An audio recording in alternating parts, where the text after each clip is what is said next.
What's wrong with his neck? He got a body slam on AEW, so he's playing the part. Yeah, well, you didn't get pile driven. Yes, ma'am. You submitted. Take to Jacksonville is now on the clock.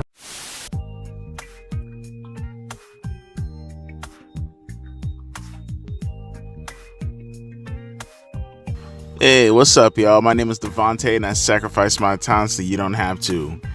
How long did it take? How long did it take? Huh? How long did it take? The prophecy it's coming true right now. We said that this was going to happen to the young man. We said that eventually, bro, you just brought in for one match. That's it. Nothing more. Nothing less. Afterwards, put you on the side of the road with the rest of the trash. Now homeboys wrestling AR Fox on Collision. To the audience that you see in the thumbnail, there ain't no trickery. Ain't no editing going on there. That's real. Ricochet has now entered the status of every WWE former talent who signs with AEW. You're brought in for one reason only. You get a little bit of hype. People start praising you. People start attacking you, depending on what side you take in this whole little quote-unquote AEW WWE war that doesn't exist. And then you do your little thing, if you're even lucky to get that much. And then Tony disposes of you. I mean, again, the prophecy is almost fulfilled. We have one more thing left, and I mean, Ricochet pretty much just did the cliche ex-WWE new AEW trope, which is do what I said a couple of weeks ago and take your seat in the cuck chair, the jobber cuck chair in catering. It's warm, bro, and it's waiting for you, still reserved with your name written on it. That's your next step, because there's nowhere to go from here. The problem with AEW is that they don't map anything out for you before you actually come into the company. Yeah, you'll get the clear picture as to why they're brought in initially. Yeah, you get a clear picture as to what they're gonna do on the offset. Snap your fingers just like that. We know what they're gonna do at that point in time. When Ricochet was signed, we automatically knew that the goal was to get him and Will Ospreay. But Ricochet needs to understand, he himself is not a favorite of Tony Khan. He happens to be one of his favorite matches. There's a big difference. Will Ospreay is his favorite. Will Ospreay needs you to have the match with him, so Will Ospreay gets over. Same thing happened with Swerve Strickland. What part are y'all not gonna understand that Will Ospreay is the new John Cena, but lacking all the star power attached to it, lacking all the drawing power attached to it? For AEW, Will is John Cena. Same 5 moves to doom. People look at me crazy when I say that. Bruh, all he does is a Poison Rana, a variation of a dive, a super kick, a hidden blade, and a cutter. Give me that nonsense.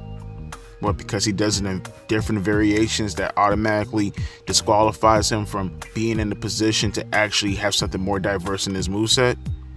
No. You guys are just easily entertained. But that's just Will Ospreay. We're talking about Ricochet at the moment. How many times am I going to tell you people? How many times are we as a community going to tell the AEW faithful out there? When you have legitimately no talent, and then you come into the ring and you try to excuse talent for glamour, for decorum, and none of that happens to do with the presentation, but all that happens to that's just all in ring stuff. There's nowhere to go, bro. You can't do anything with that. You know, I seen the other picture of him coinciding with that photo that I put in the thumbnail with him on the microphone. I want to go check out that interview, but he didn't say anything. When he was promoting this match for AR Fox, before it was actually said to be AR Fox last Wednesday, when he just threw out an open challenge, because that's how lazy AEW is nowadays. You just brought Ricochet in not even 2 months ago, and you already have him doing the open challenges stuff. But he didn't say anything either time. But see, here's the problem. With guys like Ricochet, he should never be in the top spot. When you don't have the repertoire to pull off anything more demanding for you in order to promote the company that is desperate for people of talent to do what you can't do because there's way too many of you, you should not be put in that position. Credit where credit is due. At least with Will Ospreay, he knows how to talk on the microphone. Ricochet doesn't. He has no charisma. He has nothing going for him but what he does in the ring. And unfortunately, you're in a company now where there's a guy who does that better than you. And he's manufactured as the top guy. So what the fuck do you have to do now? This is crazy, man. And you want to hear the funny part about all this too? You want to hear the funny part about, because we got more to talk about in regards to the subject. But just to kind of keep it a little bit more consistent, at least with this framing real quick, you realize that he didn't have to go down this route, right? Tony Khan, that is. He didn't have to go down this route. What was the reason? What was the purpose to do Will Ospreay and Ricochet right now? Huh? You threw it out there on free television. Dude had like 2, maybe 3 matches. That was the quote-unquote story that they want you to believe is a story. The bare minimum nowadays are considered stories. You took Ricochet. You said to yourself, let's give him something to attach his teeth and sink his teeth into, because we so desperately, we can't hold it in. We need to bust. We need to bust that Ricochet Will Ospreay nut. So you manufacture this bullshit story of he needs to get a couple of wins before he goes after Willie Boy. I mean, contrary to professional wrestling, I look at Hills, all they have to do is just beat your ass one time in the ring and they get an automatic title shot. But okay, we'll just keep it up with the wrestling cliches and the wrestling tropes with Ricochet. He's the babyface in the end of the day. All he has to do is beat a couple of guys in order to get the Will Ospreay. Fortunately, those couple of guys happen to be 2, maybe 3. They couldn't help it. They had to do it. And that they did. Ricochet had his one-on-one match with Will Ospreay on an episode of Dynamite a couple of weeks ago, which was convoluted. It was very spam-worthy. Lacked anything of psychology, reasoning, as far as the match even happening, and even the spots done in the match. Nothing was of merit. Nothing was consistent. It was discombobulated. It was all over the place. Nothing breathed. I can't tell you one spot done in the match outside of a cutter, outside of a poison rana, outside of a dive, and maybe a roundhouse kick. And all those, I can't tell you when, where, why, how, because that's the style of wrestling that's promoted in AEW. And then to make matters much worse, we get the finish that we got, which was a non-finish. All for the excuse to do a triple threat match. Because the least you could do is like run it back in a one-on-one match. You haven't even scratched the surface of what you can do with this, right? It's already bad enough that you haven't even scratched the surface of what you can do with a match that you already messed up. But nevertheless, though, you got Konosuke Takeshita involved. Haven't even fleshed this out, but you're already bringing in extra superstars. And I get the whole thing is, well, Devontae, we need an excuse in order for them to push Kyle Fletcher against Will Ospreay, so we need to get the belt off of him, use that as a way to get heat by putting it on Konosuke Takeshita. Or You could have just did Konosuke and Will Ospreay still did that finish and not even come even remotely close to Ricochet. That would have worked too. Call me crazy. But nope. They did what they did. And now, honestly, does anyone have any, outside of the AEW faithful who they don't care, as long as the AEW logo is attached to it, it really doesn't matter. I'm not talking to these people. But does anyone want to see Will Ospreay and Ricochet again? Curiosity. Did you even want to see it to begin with? Maybe some thought to themselves out of curiosity, maybe it'll get better. Maybe it wouldn't be the same indie garbage nonsense that they were doing on the indie circuit. Nope. Same indie garbage nonsense. Only difference is one may argue they got a tad bit slower, but I guess that comes with age and injuries, right? So what's the follow-up with Ricochet after all this, huh? As I stated, Buddy's now wrestling AR Fox on Collision to pretty much crickets. Crickets and empty seats. Shadows filling each 9x9, 6x6. So who do you blame for this scenario? Who do you blame for this scenario? Do we treat Tony Khan like an absolute child? Man-child is a man-child, but do we treat him like the child that he is? And we say that, hey, you know what comes with the territory, right? Do you hold people accountable who are just so far gone, you kind of feel like they don't have the mentality to be held accountable?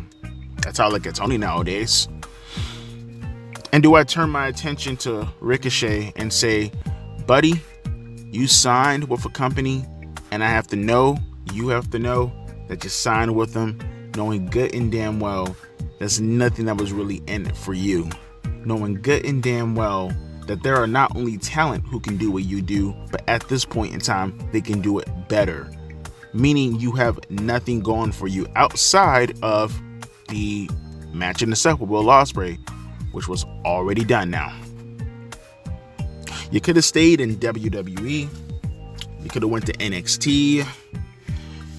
Hey, he was offered a new contract, remember, right? He walked away from the contract. Never forget that. It's not as if he was released. I get it for talent who's released, like, of that ilk. I understand that. There's nothing you can do.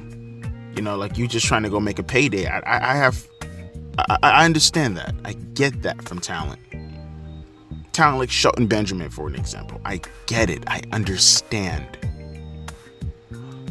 But when you're given a contract by WWE, realize that contract is an opportunity for growth, an opportunity to maximize your profits if you do want to go to AEW. Because I have to think to myself, how much money he was making in WWE, is it worth it compared to how much money he's now probably making in AEW?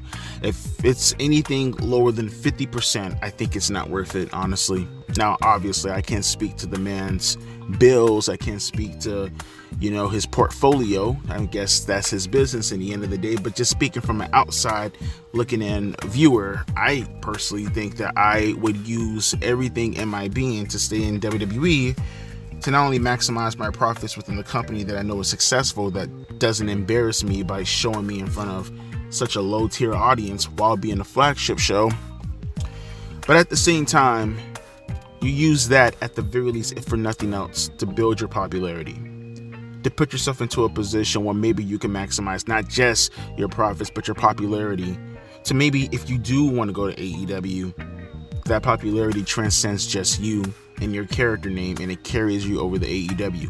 You see, Ricochet had the opportunity to go up against people of the sorts like, what's his name, Braun Breaker. But he could have probably been Intercontinental Champion, or at the very least fighting for it. Could have gone down to NXT, like I said. Multiple things you could have done down there. Would have been paid the same, used more frequently. Could have reinvented yourself. But I guess that takes hard work. See, WWE fans, WWE wrestlers on top of that also, talking to them also if I could, prospects, don't just jump the gun. You know, I like to make analogies all the time. This one's going to be about Monopoly. I remember I was playing Monopoly the other night, and I remember that I had the orange, right? And then I had the pink. And I remember I had like maybe, let's say, $400 left, right? On the orange and pink, it cost $100 to put down a house, right? But each rent pays out differently. So say, for an example, you put a house down on the orange. One house could be about $90. You put another house on it, it could be $180. But regardless, however the rent is, it is still $100 to put down. I had $400. All I had outside of the orange and the pink is, I believe I had 2 yellows, right? But those weren't a set. And I just thought to myself, well, you got 3 people right there around the bend towards the pink and the orange.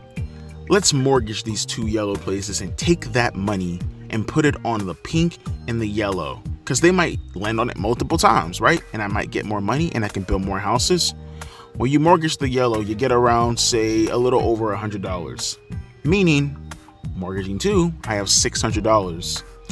Meaning all I can put is 2 places on all my sets of orange and pink. But now I'm dead broke. Now I have maybe $14, $13. And everybody skips over all my places. Now what I should have done was I should have just went past go a couple of times. What I should have done was, if for nothing else, focus strictly on just one set. What I should have done was I should have put 1 house on each and saved half my money. But instead, I got greedy and I rushed, and it cost me because they all skipped, and then eventually I landed on one of their trains, which cost me like $200 because he owned all 4 sets. And guess what happened? Because I'm dead broke, you mortgage a house, it's half the price of what you buy for it. Meaning, damn near all my pieces got taken off the board and I have no money to replace it. And then I land on another train. And guess what happens? I bankrupt and I lose because I rushed. I had a set. I could have passed go. I could have played it smooth, chilled, but I rushed. And look what happened to me. That's Ricochet in a nutshell. You could have played it smooth, chilled out. Yeah, it looks promising. Yeah, it looks greener on the other side because they're going to have more for you to do immediately in the short term versus what you're doing right now. But what about the long term? This is a game of Monopoly. You play to win. And unfortunately, he ain't bankrupt yet, but it looks like he landed on the train. Hopefully his career gets better. Hopefully some of the wrestlers in WWE take heed and look at not just Ricochet, but all the wrestlers who have gone to AEW who ended up being nobodies. Get better at your craft. See what the other side offers and see whether or not it is for you. And see what this side offers and explore your opportunities. Otherwise, you'll end up a Ricochet. Can't stress this enough. Don't be a Ricochet. Tony does not have your best interests at heart because Tony doesn't even know what interest is. But if all you care about is the money, more kudos to you then, I guess, man. Make that money. Just hope it was worth it. My name is Devontae, and I'll be catching you guys later. Deuces, P. Ice.